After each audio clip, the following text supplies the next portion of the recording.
Salmo de número 51. Salmo de número 51, versículo 10.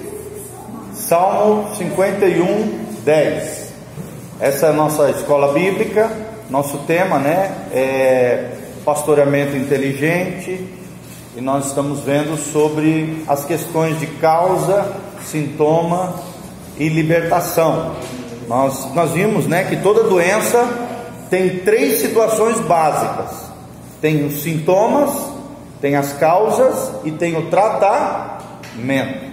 Com relação às coisas espirituais da alma, é a mesma coisa. Existe o sintoma é aquilo que aparece, é aquilo que a pessoa geralmente está sofrendo, padecendo, e que está num ambiente externo, que é visível, que todas as pessoas percebem. A causa é o real problema interno das pessoas. Às vezes uma raiz de amargura, um ódio, ressentimento, sentimento de vingança, uma ferida de alma, uma série de coisas que produzem aqueles sintomas, aquelas anomalias, aqueles comportamentos equivocados, aquelas situações opressivas, ou às vezes em casos mais elevados, mais graves, até possessão demoníaca. Lembrando sempre aquilo que a gente sempre fala, que as feridas de alma são o habitat dos demônios. Então toda pessoa mal resolvida na alma abre brechas espirituais para, no mínimo, opressão demoníaca, em alguns casos mais agudos, até possessão demoníaca. Então nós que estamos aconselhando pessoas, precisamos observar os sintomas, analisar os fatos, estudando a história da pessoa através do aconselhamento, do discipulado, do bate-papo ali, de abertura de coração, da história da vida da pessoa, e através de ouvir a história das pessoas, do mapeamento espiritual, que a gente chama, análise do terreno, do coração, da história, da abrangência, nós conseguimos detectar pelos sintomas quais são as causas dos reais problemas das pessoas. E através da graça de Deus, do poder do Espírito Santo e daqueles princípios implícitos no sacrifício da cruz, que ainda a gente vai ver: perdão, reconciliação, confissão, quebrantamento, humilhação, restituição, todos esses princípios nós conseguimos, Deus vai conseguir, e nós seremos mediadores disso, facilitadores disso. Com a graça de Deus nós vamos poder ajudar as pessoas a serem libertas, curadas das suas mazelas, das suas dificuldades, das suas lutas, ok? É isso que nós estamos estudando. É um resumo de tudo aquilo que a gente está vendo: sintoma, causa e tratamento. Fala comigo: sintoma, causa e tratamento. Nós vamos ler como base hoje o Salmo 51, porque fala de um homem que pisou na bola, abriu uma brecha terrível na vida dele, teve que sofrer consequências terríveis. Foi Davi, mas que escreveu um salmo de arrependimento. Salmo 51 é o salmo de um coração arrependido, de alguém que entendeu a gravidade do seu pecado, daquilo que ele estava fazendo, mas se humilhou, se quebrantou, se colocou diante do Senhor para ser tratado, para ser liberto, para ser curado por Deus, tá bom? E aí eu quero ler esse texto aqui como texto-chave hoje com vocês. A Bíblia diz assim, Salmo 51, 10: cria em mim, Davi falando, ó Deus, um coração puro. Coloque em mim pensamentos e desejos limpos e sinceros. Vocês estão vendo que a minha versão é um pouquinho diferente de vocês, tá? É a Bíblia Viva. Uma Bíblia muito legal, parafraseada, bem bacana, bem fácil de entender. E aí ele continua dizendo: crie em mim, ó Deus, um coração puro. Coloque em mim pensamentos e desejos limpos e sinceros. Não me expulses da tua presença, nem tire de mim o teu Espírito Santo. Dê-me de novo a alegria da tua salvação, e conserve em mim um espírito desejoso de obedecer.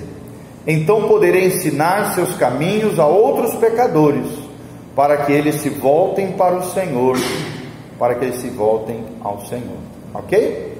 Então aqui nós vemos um homem que reconhece as suas falhas, a sua impureza, o seu pecado, mas ao mesmo tempo revela aqui um homem que não quer sair da presença de Deus, que quer buscar Deus, que quer ser restaurado, né? Cria em mim, ó Deus, um coração puro, né? Então é alguém que realmente quer ser restaurado. Nós vemos claramente aqui, e no final desse trecho que nós lemos, ele após ser curado, restaurado, liberto, transformado pelo poder de Deus, e cheio dessa presença de Deus, o que ele quer? Ele quer aí sim poder ensinar os caminhos para outros pecadores, para que eles também se voltem ao Senhor, tá? Isso aqui é muito importante, gente.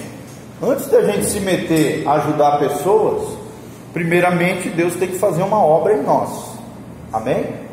Nós precisamos ser restaurados, curados, libertos. Primeiro Deus faz uma obra em nós, para depois Deus fazer uma obra através de nós, ok? Tem muito recém-convertido, acabou de virar crente, já quer sair mapeando pessoas, expulsando demônio, aconselhando pessoas. Poxa, tem que ter noção do seu grau espiritual, do seu nível de maturidade, né? Porque se você for se meter com o mundo espiritual pesado, por exemplo, sem estar preparado para isso, você vai ser retalhado. Então a gente precisa tomar bastante cuidado com isso. Mas que bom que vocês estão aqui. Se vocês estão aqui é porque vocês querem amadurecer, vocês querem crescer, vocês querem se desenvolver na fé, e aqui vocês vão aprender que há tempo para todas as coisas. Lá em Eclesiastes 3, a Bíblia diz isso: há tempo para todas as coisas. Há tempo de ser transformado, restaurado, liberto, curado. Há tempo para ser discipulado, ensinado, preparado. E há tempo para a gente realmente exercer um ofício, um ministério, um trabalho para Deus, em nome de Jesus, tá? Claro que aqui a maioria aqui são pessoas já de um bom andamento, né, da fé, pessoas já maduras, né? Tem um ou outro aqui novinho, filhotinho, cheirando a leite, mas aqui a maioria, graças a Deus, são pessoas que já têm um bom tempo de caminhada, né? E não tem importância. Aqui nessa aula aqui vocês vão ver todos os níveis de fé aqui, níveis espirituais. Agora é legal, por exemplo, a atitude dela: acabei de chegar, né? Me batizei, já quero aprender, já quero crescer. O seu crescimento só depende de você. Muita coisa que o pastor fala, às vezes serve para nós. Claro, vida pessoal.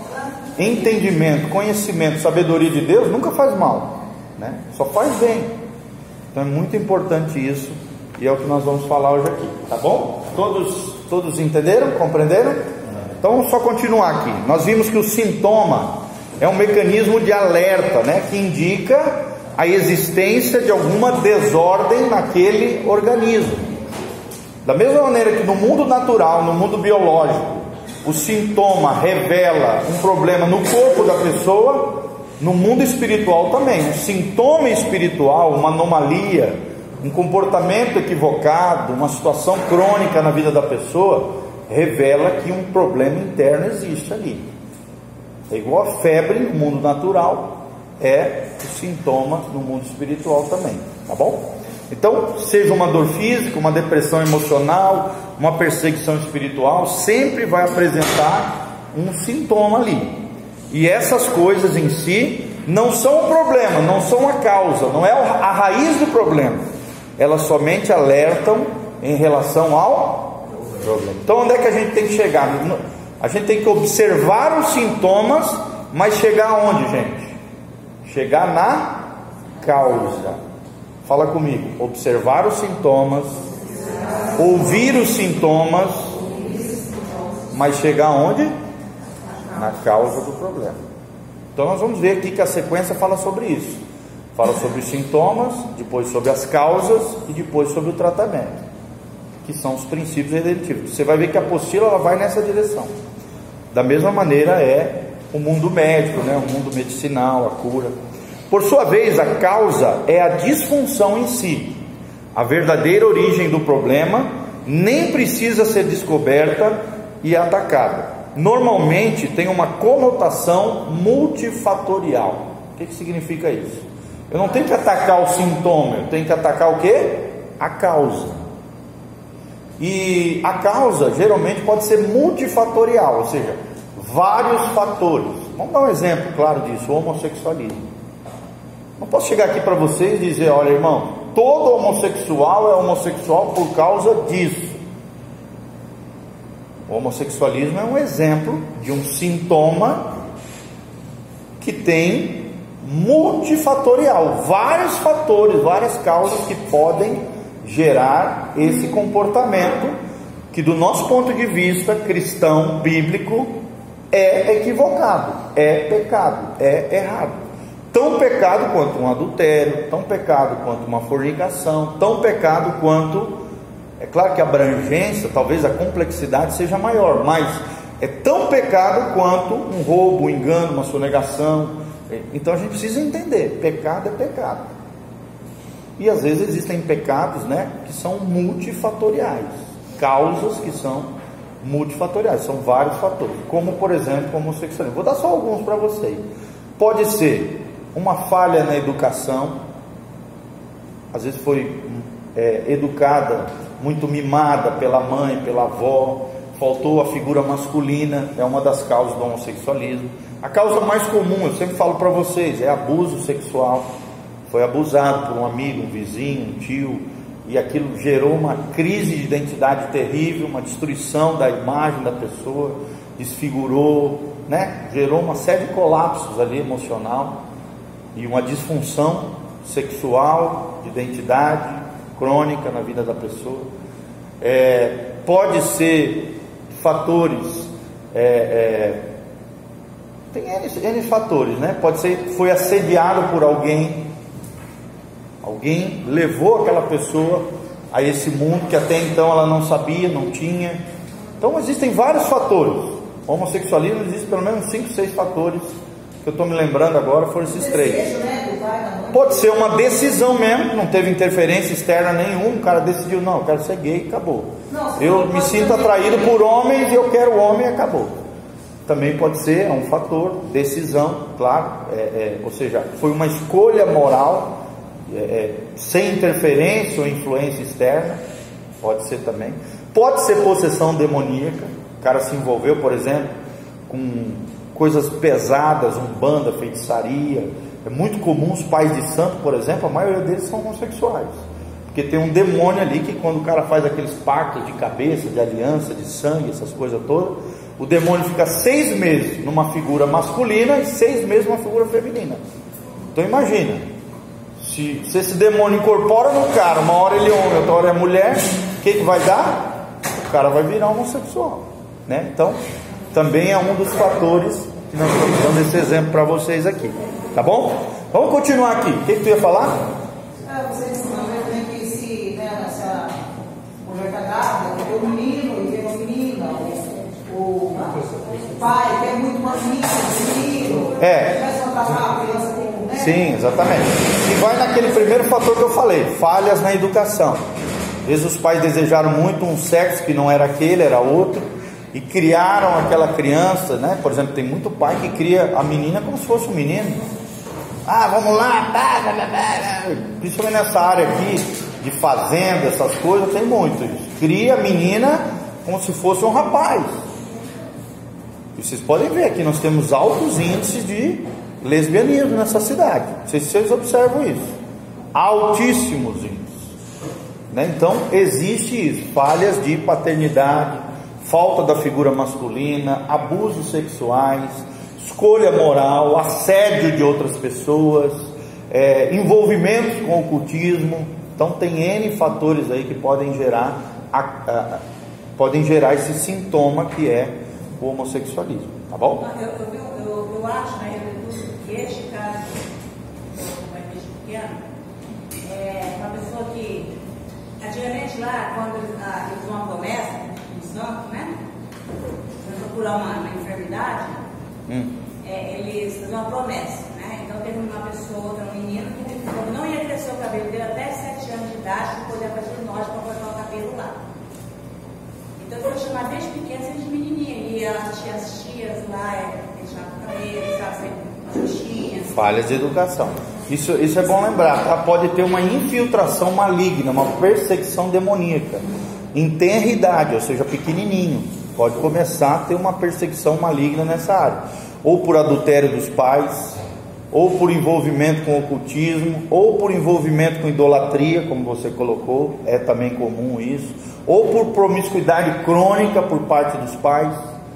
É uma série de fatores, gente, que pode levar a pessoa a desencadear isso. E pais, assim, são primos, parentes? Assim, primos não é considerado incesto, tá? Incesto é envolvimento de filhos com pais e entre irmãos. Aí é considerado incesto. Primos, mesmo que seja de primeiro grau, não é recomendado biologicamente. Os médicos não recomendam porque pode ter problemas congênitos com as crianças, porque tem uma ligação muito próxima. Mas biblicamente não é considerado incesto, tá? Incesto é considerado pais e filhos, irmãos, né? Parentes muito próximos de primeiro grau, aí já é considerado incesto, tá bom? Só para vocês entenderem aqui. Vamos lá. E por fim, o tratamento, o remédio, a terapia, que está associada a uma solução específica que precisa ser proporcionada em virtude de um diagnóstico correto. Ou seja, quem é que tem que diagnosticar de maneira correta? É o conselheiro. É aquele que está fazendo um mapeamento espiritual, aquele que está ajudando a pessoa, aquele que está aconselhando o irmãozinho que veio abrir o coração com você.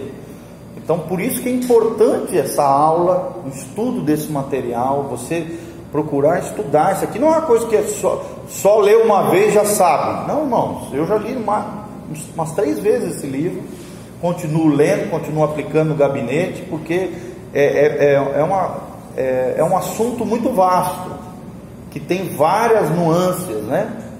Pequenos detalhes aqui que a gente precisa ter muito cuidado, principalmente quando nós estamos lidando com uma vida alheia. Então a gente precisa ter esse cuidado, esse esmero, esse apreço. Mas é um material valiosíssimo que nós estamos estudando aqui. Amém? Vocês têm crescido com esse material? Um monte, né? Daí a importância desse estudo aqui. Então, aparece, né, pastor? Aparece pessoas pedindo ajuda. Demais. Hoje o que mais tem é pessoa carente querendo abrir o coração. Olha, hoje à tarde uma pessoa mesmo em determinado lugar que eu estava, além de ser usado aquele monte de gente para a gente orar, né? Pelo aniversariante. Depois a pessoa queria que eu visse ela para orar com ela. Sim. Conforme ela, igual nós estamos recebendo aqui. Conforme ela foi falando, aí o Senhor foi mostrando que não era tão rápido orar por ela, era ouvir ela, sabe? Sim. Pegar lá de trás, porque era ela que precisava, ela que precisa de cura. Então não é aquela coisa rápida que você fala, ó, tô orando aqui, seja. Não, você tem que esperar no Senhor, que o Senhor vai mostrando para você, você vai trabalhando com ela, é tempo. Porque nem todos nós estamos em fase, né? Nós estamos em fase de aprendizado com Deus, então Deus vai abrindo, mostrando, né? Sim. Então, é justo todas as pessoas que você está vendo hoje. Quando você começa o que mais tem é gente arrebentada, precisando de ajuda. Mesmo. A gente mesmo fica o dia todo aqui, de segunda a quinta, é o dia inteiro atendendo gente, atendendo pessoas, necessidades, oração, abertura de coração, problemas crônicos. Vocês nem imaginam a quantidade de problemas que a gente atende, orienta, fala, porque as pessoas precisam, né, abrir o coração. Inclusive nós, quando nós estivermos passando algum momento de luta, de dificuldade, irmãos, não tenha vergonha de pedir ajuda. Eu já pedi ajuda, mesmo sendo pastor. Uma vez houve um desentendimento entre eu e a Sofia, a gente não conseguiu se acertar, nós fomos buscar ajuda do nosso pastor. Fomos lá, eu fui bater lá na casa do pastor Voltemir, chorando ali, em pranto. Faz muito tempo isso aí, faz mais de, sei lá, foi logo que eu cheguei aqui, uns 12 anos atrás. A gente não conseguiu se entender. Primeiro a gente tentou resolver sozinho, nós não conseguimos. Então a gente foi, buscou ajuda, sentei, conversei com o pastor Voltemir, chorei ali com ele, abri o coração. E na época as crianças eram pequenas, a gente estava passando por uma série de lutas e conflitos e tal. E aí ele pediu para a irmã Elizabeth ir lá conversar com ela e tal. E aí a gente, graças a Deus, se acertou. Então assim, nós somos humanos, gente. Nem sempre a gente está bem, né? Tem vezes que a gente passa por luta, dificuldade, problemas. Ninguém aqui é super-homem, super-mulher. Todos nós temos os nossos limites, todos nós somos frágeis. Uns são mais maduros, outros menos. Uns são mais fortes, outros são mais frágeis. Então cada pessoa tem sua estrutura. E a gente não tem que ter vergonha disso. Pelo contrário, se precisar, se a gente não estiver dando conta sozinho, a gente tem que buscar ajuda, né? De uma pessoa, claro que não vai abrir o coração de uma pessoa que não vai te ajudar, uma pessoa que vai te expor, uma pessoa que não seja confiável, uma pessoa que não tem maturidade para te ajudar.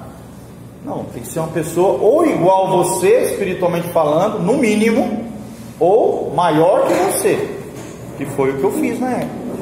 Entendeu? E foi uma benção. Logo já contornei, não era nada grave, nada horrendo, nada disso. Foi um desentendimento crônico de um casal, onde eu não estava conseguindo entender ela e ela não estava conseguindo me entender. E graças a Deus, Deus interveio ali e pronto, resolvemos. Era algo pequeno, só que... Pode transformar em algo grande. Sim, exatamente. Para não deixar isso ampliar, a gente buscou ajuda. Foi só uma vez que eu me lembro, nesses 14 anos que eu já estou aqui, mas foi necessário, entendeu? Teve um caso, eu me lembro uma vez, de um casal de noivos, que se eles não tivessem aberto o coração comigo e com a Sofia, eles não teriam casado. E hoje é um casal precioso que nós temos aqui na igreja. Foi um conflito que veio no coraçãozinho dela, tal. Se os dois não viessem conversar ali, tinha se acabado, desmanchado ali uma relação linda e maravilhosa no Senhor. Então assim, é importante isso, a gente reconhecer os nossos limites, reconhecer a nossa fragilidade e, quando necessário, quando a gente não estiver dando conta sozinho, buscar ajuda de pessoas capacitadas, tá bom? Existe uma relação inteligente entre o sintoma, a causa e a cura. Fala comigo: sintoma, causa e cura dos males, né? Como a gente viu, pneumo, que é espírito, psico, que é alma, e somáticos, que é o que? Corpo. Fala comigo: pneumo, psico, somático. Pneumo é o que? Espírito. Psico, alma, né? Vem da palavra psico, psique. E somático significa corpo, tá bom? As 3 dimensões do órgão, que precisa ser discernida, ou seja, a gente precisa ver se não é um fator biológico, hormonal. E aí, por exemplo, daí a gente precisa às vezes de passar para outras pessoas. Às vezes é uma terapia psicológica que você precisa encaminhar para uma terapeuta, uma psicóloga cristã. Não vai aconselhar para ir num psicólogo que não seja cristão. Às vezes a pessoa tem um problema hormonal, não é espiritual. Você fez todo um mapeamento, acompanhou tal, não resolveu. Às vezes é uma coisa biológica, é um problema somático. Você vai ter que encaminhar para um neurologista, né? Um psiquiatra, um especialista naquela área ali biológica, que a pessoa está com deficiência. Não tem nada de mal, você não é menos conselheiro por causa disso, pelo contrário, isso mostra a tua capacidade como conselheiro, como pastor, como líder, como ministro, como amigo, como conselheiro de alguém, poder ter essa capacidade de discernir onde está a causa do problema da pessoa, se está no pneumo, isso é espiritual, se está no psico, que é a alma, ou se está no soma, que é o corpo, ok? Relacionar esses 3 elementos